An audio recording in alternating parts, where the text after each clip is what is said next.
Assalamualaikum warahmatullahi wabarakatuh. Halo teman-teman, sudahkah kalian bercermin hari ini? Kalian tahu nggak sih, selain digunakan untuk ngaca, cermin juga banyak menyimpan ilmu fisika loh. Penasaran? Nah, di video ini kita akan membahas tentang cermin dan sifat bayangannya. Yuk kita ikuti video ini sampai selesai. Sebelum kita lanjut lebih jauh, kita harus tahu dulu nih, apa sih itu cermin? Cermin adalah benda yang dapat memantulkan cahaya. Cermin juga dapat membentuk bayangan tertentu tergantung pada jenisnya. Adapun jenis-jenis cermin diantaranya adalah cermin datar, cermin cekung, dan cermin cembung.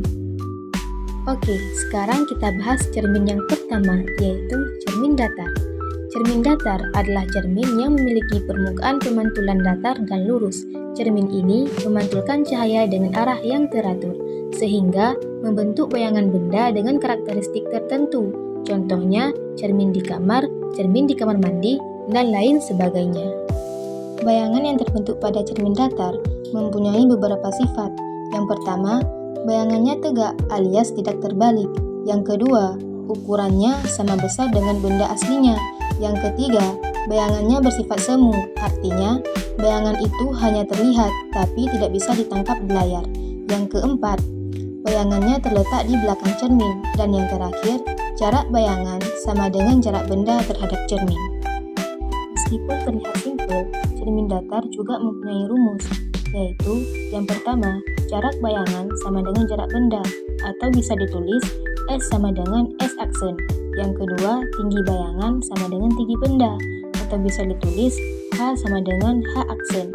Yang ketiga, pembesaran, yaitu M sama dengan H aksen per H sama dengan S aksen per S sama dengan 1, atau bisa langsung M sama dengan 1.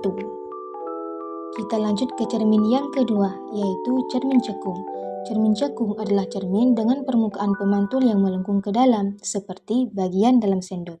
Cermin ini dapat memusatkan cahaya yang datang ke satu titik, sehingga dapat membentuk bayangan nyata dan semu tergantung posisi benda. Contohnya, cermin rias, reflektor lampu mobil, senter, dan lain-lain. Yang menarik di cermin cekung ini adalah dia bisa membentuk bayangan tergantung posisi benda.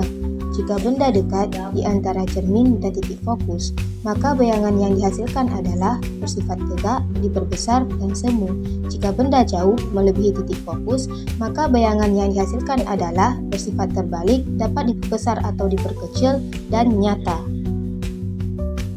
Sekarang kita akan mempelajari bagian-bagian penting dari cermin cekung dan pembagian ruang di sekitarnya. Perhatikan gambar ini.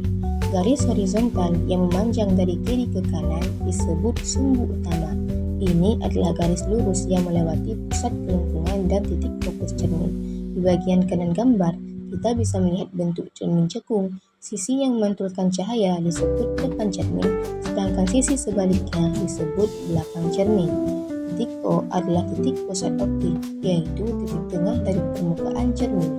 Selanjutnya ada titik F, yaitu titik fokus. Jarak dari titik O ke F disebut jarak fokus. Cahaya sejajar yang datang ke cermin akan dipantulkan dan bertemu di titik ini. Lebih jauh lagi ada titik R, yaitu titik pusat kelengkungan cermin. Jarak dari titik O ke R disebut jari-jari kelengkungan. Nah, berdasarkan letak benda terhadap titik-titik ini, ruang di depan cermin dibagi menjadi 3 bagian, yaitu ruang yang pertama berada di antara titik O dan F, ruang yang kedua berada antara titik F dan R, ruang yang ketiga berada di sebelah kiri titik R, sedangkan di belakang cermin ada ruang keempat. Pembagian ruang ini penting untuk menentukan sifat bayangan yang terbentuk, seperti apakah bayangan nyata atau maya, terbalik atau tegak, diperbesar atau diperkecil. Sekarang kita lanjutkan ke cermin yang terakhir, yaitu cermin cembung. Cermin cembung adalah jenis cermin lengkung yang permukaan pemantulnya melengkung keluar, seperti bagian luar bola.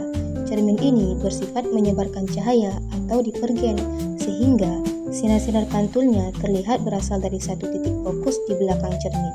Contohnya, spion kendaraan, cermin lalu lintas di tikungan tajam, kaca pengaman di parkiran atau di perempatan.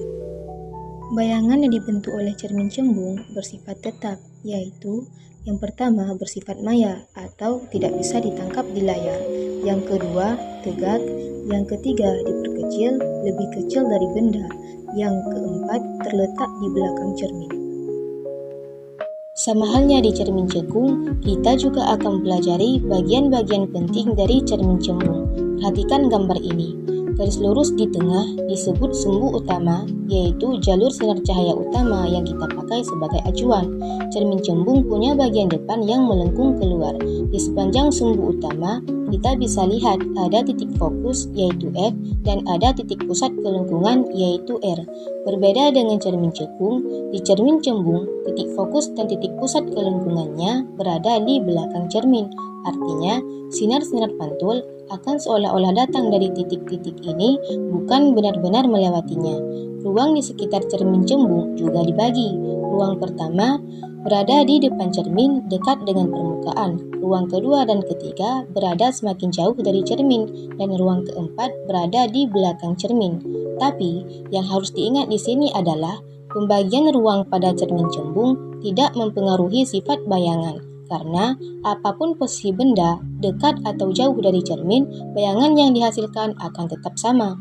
Tapi, hal ini dilakukan hanya untuk memudahkan pemahaman posisi benda terhadap cermin saja. Untuk cermin cekung dan cermin cembung, rumus dasarnya sebenarnya sama. Untuk mencari hubungan jarak benda, jarak bayangan, dan fokus, kita pakai rumus 1/F sama dengan 1/S ditambah 1/S aksen. Untuk mencari hubungan fokus dan jari-jari, kita pakai rumus F sama dengan R/2. Untuk mencari pembesaran bayangan, kita pakai rumus M sama dengan H aksen per H atau M sama dengan S aksen per S. Tapi hati-hati, yang membedakan hanya tanda fokus dan bayangannya.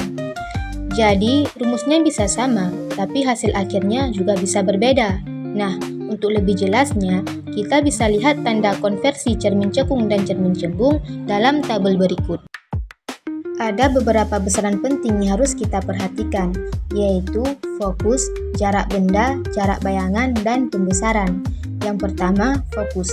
Pada cermin cekung, fokus bernilai positif karena titik fokusnya berada di depan cermin, sedangkan pada cermin cembung, fokus bernilai negatif karena titik fokusnya berada di belakang cermin. Yang kedua, jarak benda. Untuk kedua jenis cermin, baik cekung maupun cembung, jarak benda selalu positif karena benda dianggap berada di depan cermin. Yang ketiga, jarak bayangan. Pada cermin cekung, jarak bayangan bisa positif jika bayangannya nyata. Namun pada cermin cembung, jarak bayangan selalu negatif karena bayangannya bersifat maya. Yang terakhir, pembesaran. Untuk cermin cekung, pembesaran bisa negatif atau positif, sementara pada cermin cembung, pembesaran selalu bernilai positif. Sekarang mari kita simpulkan tentang materi cermin dan sifat bayangannya yang sudah kita bahas dengan melihat video berikut. Pada cermin datar, bayangan yang terbentuk selalu tegak sama besar dan posisinya sama persis dengan benda aslinya. Bayangan ini juga bersifat maya, artinya bayangan tidak bisa ditangkap di layar, namun hanya bisa dilihat di cermin, seperti terlihat dari video orang yang sedang bercermin tersebut. Pada cermin cekung, bayangan yang terbentuk bisa nyata atau maya, tegak atau terbalik tergantung posisi benda, seperti terlihat pada video bola yang diayunkan di depan cermin cekung. Jika bola berada dekat dengan cermin, bayangan yang dihasilkan akan tampak lebih besar dan tegak. Tapi, jika bola jauh, bayangannya bisa menjadi terbalik dan ukurannya berubah. Pada cermin cembung, bayangan yang dihasilkan selalu bersifat tegak